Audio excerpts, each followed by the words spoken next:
I can literally smell the new beginnings, turning points, the good luck coming in, the final, like, breaking of chains, the generational curses ending. I can literally smell it all in the air. I smell all of it. And I'll pull some tarot about it. If anyone is curious about my cigar box full of tarot cards, I got this random weird feeling like toward the end of 2023 that I just needed to like put all of my tarot in a box together, or at least like anybody. Oh, we got some lovers coming out. Anyway, sorry, but I got this random feeling that I just needed to put all my tarot, or at least like similarly shaped cards or sized cards, in a box together, because like, I don't know, they all, I guess, represented a piece of me, and I wanted to read with my whole self whenever I read, so I guess that's what I'm doing now. I will say it has been working for me. I have liked it, and I keep adding more and more and more, and I even had a friend the other day. It's actually the friend that gave me this cigar box years ago. Shout out to Ethan. I showed him how many cards I had in here, and he was like, you know, there's a new deck of tarot cards that's supposed to be coming out that's like with this podcast that we both like, and he was like, I really hope they drop it soon, because wouldn't it just be so funny if I got you that deck of tarot cards, because you have the perfect amount of space left at the top that it could fit into. So, you know. Y'all, the Lovers has come out again. 2 different tarot decks right together, and when it just flipped out this time, it flipped out and landed right next to where the original landed. I wish I was recording that whenever that happened. So the key message today is that setting intention is great until it's not. Sometimes you can have too much intention on something that you put too much of the wrong energy into it, where if you would have just set the intention and then left it alone, the right energy would have come along.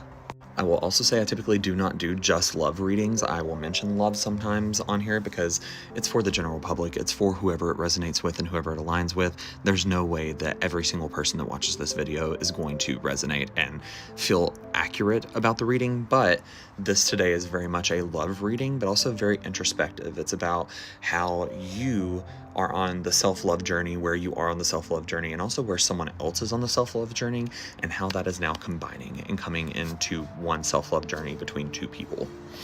So, like I said, we did have the Lovers come out twice. Oop, let me not show their little booties. But we did have the Lovers come out twice, and so this is obviously a big indicator of love reading. But it's not your typical, like, romance, like, oh, you meet somebody and fall in love kind of love reading. I'm gonna put this one down. But this person would have been somebody that you met and immediately, like, got a taste of what love with them could have been like very quickly. But then, for whatever reason, something went wrong and you feel like they left you out in the cold. And so the truth of the matter is that they did not necessarily leave you out in the cold. They put themselves in the cold. This was a self-deprecating. This was a self-deprecating curve on their part. They saw themselves as the problem and tried to pull away. No matter how much they blamed you, or no matter how much it seemed like their aggression was at you, their aggression was at themselves. And it's because they're actually very afraid of who they are on the inside. And so with this reading, it's very much pointing out that you triggered something in this person, and that can be a very good thing or a very bad thing. But it also seems like they probably triggered something in you. I'm really trying, like, I promise these cards came out and fell out on their own, and I'm trying too hard not to make them about a situation I'm going through. So we're going to just talk about whoever this resonates with. So I'm going to try and give very little detail, but also a lot of detail. But whatever the situation was, it is something that did trigger a lot of emotion within you. And the problem became that emotion tried spilling out way too quickly, and so you got scared as well, and so you tried to bottle up that emotion and keep it locked away. But the problem was that this emotion that was being let out, it was meant to be let out. It was meant to come out because it was stuff that you were holding on to for years, that there was no way for you just to realize that you had been holding on to it. You were in a place that you were ready to let it go, but you needed some type of stimulation, some type of spark, something to get that process started. It wasn't something you were going to actually eventually figure out on your own because of how tightly it was packed away and how deep it was buried within yourself. And all of these emotions that you have been putting away, this person, it seems like you triggered this within them, they triggered it within you, or both.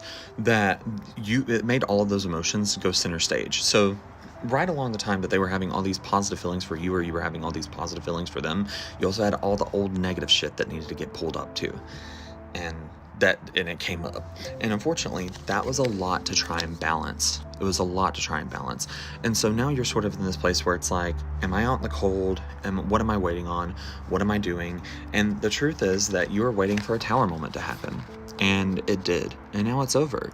And now it's done. See, the tower moment in this specific situation was very different. It wasn't like an all of a sudden strike. It was like a slow fall, like a slow crumble, like a volcano eruption. Like it happened, and then the aftermath is what was the hard part to go through.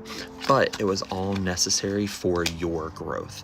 And now to get to the part back wrapped around to the love reading. For some of you, you may be a little struggling a little bit to pin this person down in your head and see like where they exist in your brain or in your soul or wherever it is that you are trying to categorize them, because you don't get emperor vibe from them, but you also don't get the devil from them. You don't see them as somebody that is bad and necessarily evil or inherently malicious, but you also don't see them as somebody that is their best selves. And so you're wondering, well, where does that put me? Where do I fall? And the thing is that this situation, no matter what, was good for you. It gave you the final things that you needed to succeed and to become the best version of yourself. And in a way, it also did the same thing for this other person.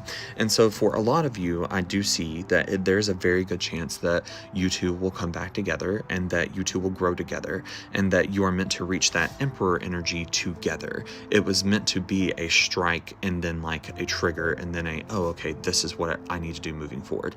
But for some of you, that may not happen, and that's okay, because this was meant to happen for you and for them. And at the end of the day, you're both meant to walk away the best versions of yourself, whether that's together or not. But I do feel like for a lot of you, there's a very good chance it will be together. Again, if this message aligns with you, it will find you, and if it doesn't, keep scrolling. It costs $0. $0 to mind your own business. And if you'd like to book a private reading with me, you can go to my Etsy store, Mage Farms. Thanks so much and have an awesome day.